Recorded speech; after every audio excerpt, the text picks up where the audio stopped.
siya sumulat. Ang ganda nga ng sulat ni Lola eh.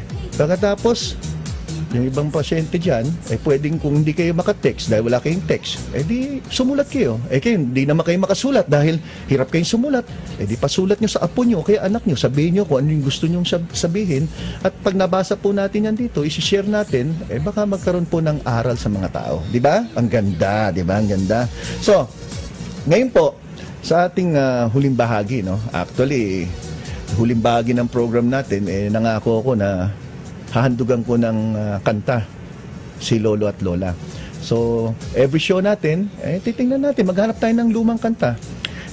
Pero bago yan, gusto ko munang pasalamatin mga kasama ko rito sa technical side, no, sa DCRH, no, si Mr. Arnold Arroyo, si Mr. Renny Binales, kasama ko yan sa DCRH. Tumulong sa akin yan para maging maayos ang ating program ngayong araw. At sa RH-TV naman, yung mga nanonood sa RH-TV, salamat naman kay Mr. Ferdy Pinheiro, no? Tumulong sa atin yan. So, sa ating huling bahagi ng programa, ano bang kakantahin natin na babagay? Kasi, kung mga malulungkot na kanta, ayoko naman tapusin yung programa na malungkot, di ba? So, kailangan yung masaya. So, mag-iisip ako, Okay na po ba sa inyo yung 1940s na kanta? 1940s. 1940s. Dr. Gary C. ang ating lugar. 1940s. 1940s. Tapos, ang nag-compose si Miguel Velarde Jr. Yan. Ang kumanta, 1940s. Ang kumanta sino ba ito mga ito? Ruben Tagalog.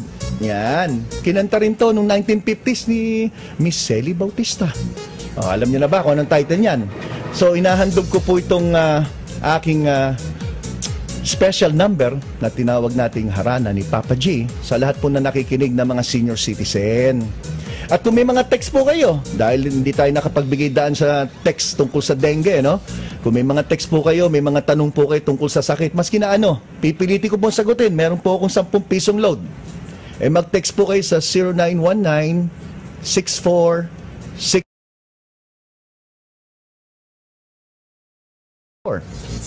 0919-6464-774. At sa mga nasa Metro Manila lang at gusto nyo magpakonsulta, libre naman ang consultation sa aking clinic. Sa mga hindi nakakalam, ako po'y geriatrician. Ano ba ibig sabihin ng geriatrician? Doktor ng Guranske. Doktor ng senior citizen. Kumbaga may doktor para sa bata, ang tawag pediatrician, may doktor din para sa mga senior citizen, ang tawag geriatrician. So karamihan ng pasyente ko sa clinic, alam nyo na. Yung mga wala na menstruation, siguro 90% wala na menstruation. Minsan naliligaw-ligaw na may batang may menstruation pa, pero minsan lang yun. Mga lolo, mga ganyan, hindi makatayo. Marami ako niyan, naka-wheelchair, nakatungkod.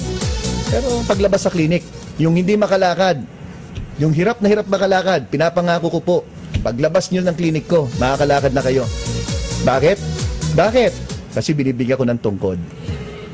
Kung may stock ako, So, ito po, para na po ito sa lahat ng mga senior citizen na nakikinig at inaalay ko po kay Mami. Mami, sa lahat ng Mami, sa lahat ng Lola, sa inyo po lahat ito So, para sa inyo po ito. Harana ni Papa G. Harana ni Papa G.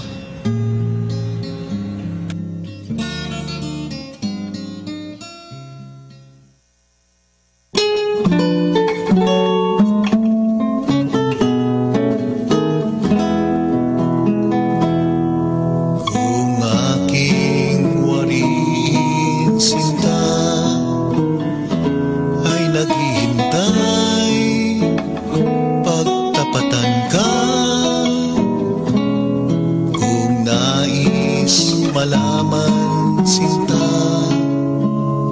bakit tangi kang minamahal? Ikaw lang ang tunay at siyang dahilan ng aking kaligayahan.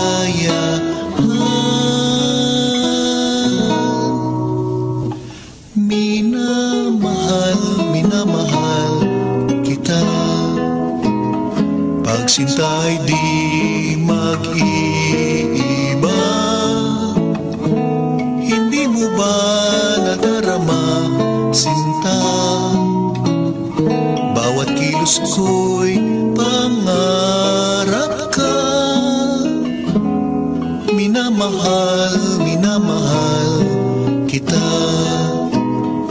At nasa iyo ang tanging pag-asa.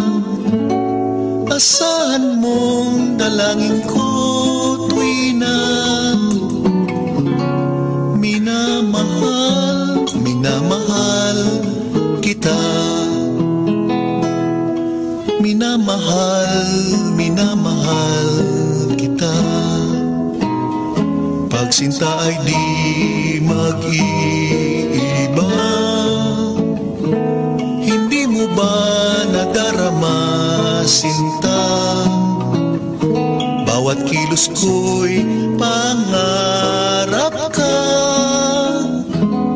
Minamahal kita.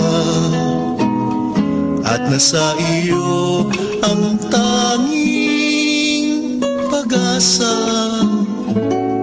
Asahan mong dalangin ko tuwi na minamahal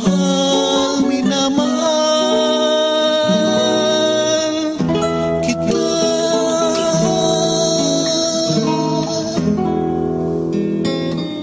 Harana ni Papa G.